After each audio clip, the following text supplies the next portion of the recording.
So you're originally from Indianapolis, right? I was born here. Where? What part? Indianapolis. Indianapolis. There you go. That My makes it family easy. lived here. My mom said, time to go to the hospital.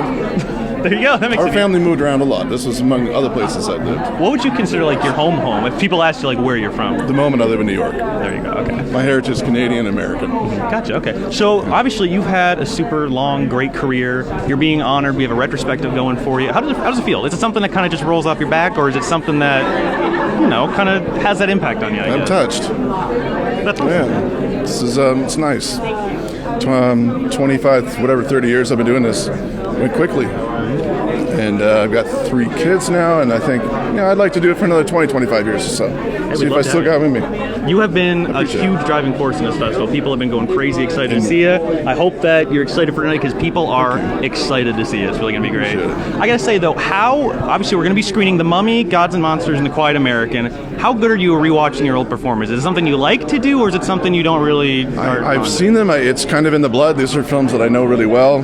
So I'm if anything, I want to know. I don't need to see it so much as I'm interested to know what the audience thinks. I want to see how they hold up. That's awesome. Yeah. So, if for young aspiring actors out there, what kind of would be your first initial advice to them? Make sure you're good at what you do and enjoy what you do. It's train. I mean, that's the honest advice. That and have courage. That's awesome. So I'm trying to think. Obviously, tonight, like I said, it's a huge deal. Everyone's super excited. Are there any highlights of your career when someone looks back and says, you're here, you've made it? What is the first thing you think of when someone asks about the highlight of your career so far? Oh, man, I can remember the first time I got hired to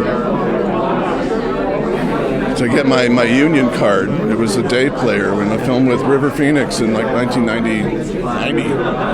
And that initial enthusiasm was like that feeling of, well, I've arrived. Yeah. That's kind of,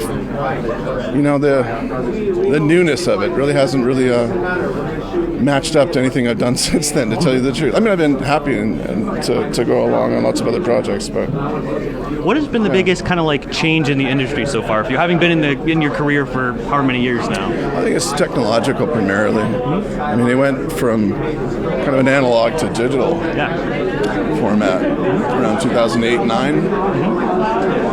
Just when 3D came on the big screen in a significant way. After that, films were not being released as an analog projection as much. And now, given the tablets we have, and the biggest of all is streaming service as a delivery platform. So overall, one last question for you, kind of a fun one. You don't okay. If someone asked you what's your favorite film of all time with no involvement from you, what would you kind of say? What would your gut reaction be? Favorite film of all time? That's right. That of mine? No, with no interaction with Brendan Fraser. No Brendan Fraser involved whatsoever. Oh God, no, I'm a huge sci-fi Star Wars fan. Just through the DNA, it's my generation. Brendan, thank you so much for talking to me. Sure. Thank you for being here. Seriously, I'm really happy to have you. It means a lot. And I'm sure you're going to have a great rest of your carpet. A lot of people are excited to talk to you. Thanks, man. Thank you very much. Thank you very much. I appreciate it. How you doing? You want to introduce yourself? This is Utek. Am I allowed to pet? Utek, speak. There you go. He's saying hello. I did not expect that to happen today, but here we are. Okay, so you want to talk to people about the film? People who've never heard of it before, how would you pitch it to people? Great Alaskan Race, 1925. There's a diphtheria outbreak in Nome, Alaska. Kids were dying, middle of winter. The local town of Nome, Alaska was out of the vaccine, so the state had to put together a dog relay team to cover 700 miles through 80 below zero to save the children of Nome. Jeez. Every year they run the Iditarod race in remembrance of the 1925 Serum Run. So, elephant in the room, so to speak. Yeah. How is it working in such close proximity to animals? Something that's, it's hard enough to work with people, I guess, on a day-to-day basis, let alone animals. How is that process? Yeah, I mean, I've had everybody in Hollywood tell me I'm never going to make this movie. Dogs, kids, wolves, bears. We had snow. But I like beating the odds, and we had great animal wranglers. I mean, this is my own personal wolf, and so he, in the native culture, the wolf is a symbolic to the death spirit. So I used him in the movie to kind of be a spirit of death that's tracking the mushers as they're coming back, and are they going to make it in time to save the children, or are they not? So, but it's just the story's it's for all ages. It's a true miracle piece of history. Many people have heard of Balto, the famous sled dog, and so. This is we're the first live action movie out about the subject matter. So that's fantastic. Well, hey, I think you're going to steal a lot of hearts here. Best of luck at the rest of the festival. Great talking to you. Seriously, great talking to you too. Thank you for your time. I appreciate it. Okay. Go on. Let's go. I mean, you can stay if you want. That's fine. Oh no. My Beautiful Stutter is a look at 5 kids from all over the country who have severe stutters and enter a revolutionary program that is focused more on loving your stutter than on fixing it. And the program's pretty groundbreaking. The journey of these kids is extraordinary. The way that they evolve because they're taught to love themselves instead of fear speaking is pretty profound. And I think it's going to have a big impact, not just for people who stutter, but I think for people who see it, who know people who stutter, or who have never engaged with people who stutter. I think it's going to change a lot of hearts and minds. Or who are not okay in their own skin for whatever reason. I mean, it's a journey from bullying to bravery, and these kids are amazing, and what they're capable of doing at such a young age as far as understanding and accepting themselves, it's a beautiful experience. So it sounds like a really emotional film. What overall would you hope that audiences leave feeling? How would you hope that they feel leaving? What do you want to be in their heads and that kind of stuff? I think it's a story about the power of kindness, and so I hope people leave feeling a little more kind and a little more empathetic and ready to listen. It's a wonderful time now to start looking at how we change words, and instead of doing anti-bullying or anti-this or that, to start teaching compassion and understanding and acceptance as the first words that we speak, rather than what we speak against. And I think the film represents that, quite beautifully. He did it. Hey. So how does it feel? You're finally here. You're going to be doing a Q&A later tonight. What's kind of going through your head at the moment? I'm going to be doing a Q&A. That's what's going through my head. For The Mummy, 20th anniversary here with Brendan. I actually booked Brendan. I worked on the original Arsenio Hall show, and when he did his first films, Encino Man and School Ties, we didn't know who he was. And I convinced Arsenio to do him, put him on the show, and he did. And that was my first experience with him. But it's a lot of fun. I've been talking to everybody, they're all excited about this, and seeing The Mummy on the big screen again. They've been a lot of Mummy movies, but this was the most successful one. So. How's it going to feel? It's been 20 years now since it's been in theaters. You have to imagine. What is it going to feel like sitting and watching it? Well, I think it's always preferable to see something on the big screen, and I'll find out. I'll ask the audience how many haven't seen it at all. There may be quite a few. It can surprise you here, but they're in for it. It was actually nominated for an Academy Award for its sound design, and you can't recreate that at home. I don't care how good your system is. Basically, the big screen is the way to see these movies, particularly one as big as The Mummy, and that sort of thing. So, well, it's a film about shipwreck, rescue, tremendous amount of heart on the part of the people of Newfoundland, who rescued nearly half of the American sailors who crashed on their rocks just soon after we entered World War II. So it's a very powerful story. It's a very little-known story. It's a story of courage, heroism, tremendous loss of life, and tragedy, but ultimately a very uplifting story, a story that you leave feeling restored about the human spirit, what we're capable of, and who we are as human beings. That's fantastic. What was your role? What part did you play in the production? I'm director, producer, awesome. Yes. So what was kind of your inspiration? How did you get, how was the emotions on set, I suppose? Well, my father, it's a documentary, and my father was one of the survivors of this tragedy. So he was rescued during the course of the shipwreck, and had he not been, I would not be here talking to you now. How long did production take for it? How long did 30 years. 30 years. There yes, you go. Yeah. Yes. So is it more excitement? Is it more nervous? How's it going to be when you're in the theater watching it? It's a wonderful combination of moments when you get teary-eyed, many people cry, and moments when you laugh and you feel a tremendous amount of warmth and proud to be a human being. And miraculous. I mean, it is what the people did in Newfoundland, and the American sailors too, trying to save each other and themselves, but particularly the Newfoundlanders who came out and risked their lives in a February storm to save sailors from 2 ships that had been broken open on the rocks. Waves, crude oil, and people came out and lifted them out and hauled them up icy cliffs. You can't help but feel inspired and tremendously moved.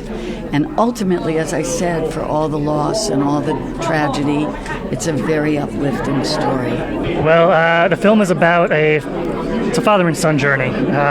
It's based off of some memories from the director of the film, who's also the star and the writer. It features some great talent. Tobin Bell's the lead. He's recognizable from the Saw franchise as the creepy Saw guy. Jigsaw, yeah, there Jigsaw, you go. there you go. Yes, Jigsaw. That sounds awful. And the acting is phenomenal. So it's a contained film, but really has some great messages built into it. Awesome. So how long did production go for? Production was for about a month. We shot it down in South Carolina.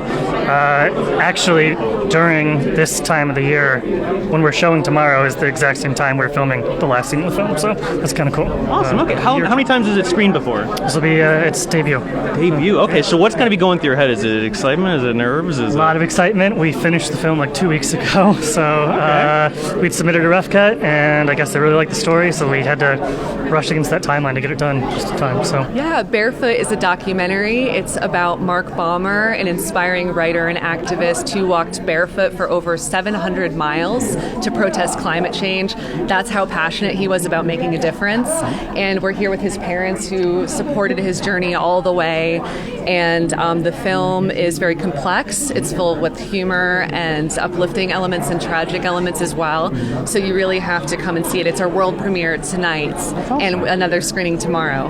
Well, congratulations on that. Absolutely. Yeah, so we're excited to be here. We're thrilled with Julie's being the director, and Mark was actually born in Indiana, so he was a Hoosier. So yeah, his first movie he went to was Hoosiers. And you can see that's Mark on their shirts. That's a stencil that an artist made, and Mark was part performance artist, part writer, part activist. Awesome. Okay. Really amazing person. So when you guys are sitting in the theater, is it going to be more excitement? Is it more nerves, especially with being the premiere and all? What's going to be going through your head, do you think? I think it's going to be really emotional for me as his mom. A long way coming, but Julie, we couldn't have picked a better filmmaker than Julie. She really told Mark's story. Have you guys seen it yet, or is this your first time, or have you seen screenings before? we've seen versions of it. We haven't seen everything put together, so we're excited, and it'll be fun to see it with other people. It'll certainly be emotional.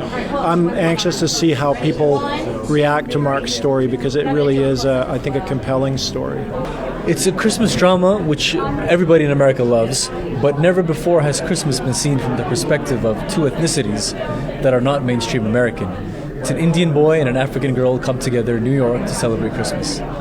So obviously I heard you guys were up a little bit early this morning, so you've had a long day. What's going through your head right now? What's going to be going through your head when you're seeing the film? Is it going to be excitement, nerves? How are you going to be feeling? I'm excited because my wife will be seeing the movie for the first time. Okay. And I am nervous because we are having our world premiere. We're also very humbled that it's happening at Heartland. And the people here are very warm and loving, and it's a very prestigious platform. So I'm feeling very positive. I'm kicked. That's awesome. So if you had a certain emotion that you guys wanted the people to feel after they left the theater, what would that be? What do you think? I think love, immense love for the festival, for humankind in general, and just, I think that's pretty much the predominant feeling that I'd like people to go back with. That's what it is. It's love. It's basically all love. Essentially, the movie revolves around people going through very rough times in life, and the spirit of Christmas is about coming out of that. So it's a film about hope, second chances. That's awesome. How long was production? How long did that take to make the film? In totality, about 9 months, including pre-production, production, and post-production. But surprisingly, we shot the film in less than a month. Slam poetry, you might have never heard of it, but it's going to change your life. It's going to inspire you to start writing, to start expressing yourself truthfully, and it's also just going to make you cry, laugh. Our film is called Don't Be Nice. It's about a team of slam poets who are competing for the national championships, so it's a wild ride. Awesome. How long did production take on it? Production was about 3 intense months during the summer of 2016, and then we did pickups in 2017, and then we edited for a year and a half in a basement with no windows and no bathroom. So it was a labor of love. This All one. right. Yeah. So what if how would? Sorry, I'll rephrase this. What is your ideal takeaway from audiences? How do you want them to feel after they leave? I think one of the things I love about this movie is that audiences come in clean slate. They don't necessarily know what they're going to expect, thinking it's a competition film, and then they're floored by the quality of the poetry and how emotional it is. So I just want audiences to come in suspending their disbelief, willing to just be hit by whatever is going to be thrown at them by our incredible poets. So at this point, when you're sitting in the theater, what's going through your head? Is it more excitement? Is it more nerves? Are you waiting for every beat and seeing how the audience reacts? What's it kind of going through your head? Well, I've seen the film about 150 times. I still cry at 3 points during the film. As I say, it's a very emotional documentary.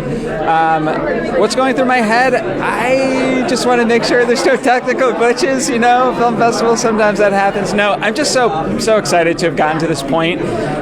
This is a phenomenal festival, the Heartland Film Festival. It's the last film in our festival run. We've done 32 festivals around the world, and we just qualified for the Academy Awards, so here we go. Congratulations. Let's see what happens next. So I want to talk about kind of the work in production. Obviously, you said it was done, and how long did it take again? We shot it in 14 days. 14 days. Okay, so obviously a lot of speed involved in that. What was kind of the highs and lows of production? What was kind of the hardest parts, do you think? The hardest parts were I also produced it while directing. I don't know that I'll ever do that again, being the only producer. But we did that because I had the connections with my hometown. And so when we show up at a location, they're talking to me, they're not talking to a stranger. I think that helps in a place that movies don't get shot very often. That was a plus, and it was amazing to have those connections, but it was also really rough because I had to make sure that I was on the phone with locations while we were getting ready for scenes, making sure everyone is fed.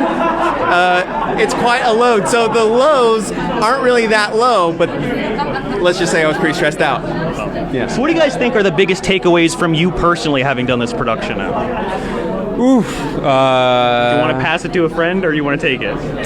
Yeah, you want to. Oh, yeah. I mean, working as a crew member, sometimes you can get lost amongst everyone else. But this production was different because we had less than 10 people working on it, and so everyone had a really heavy hand in the production, and so it was great to kind of be part of that atmosphere. Family atmosphere all the time. Summer camp is how we talked about it. Yes, exactly. Yeah, I love that. I think for me it was. What was it for me? I think just mentally kind of testing the grounds for that kind of film. So that was really good for me.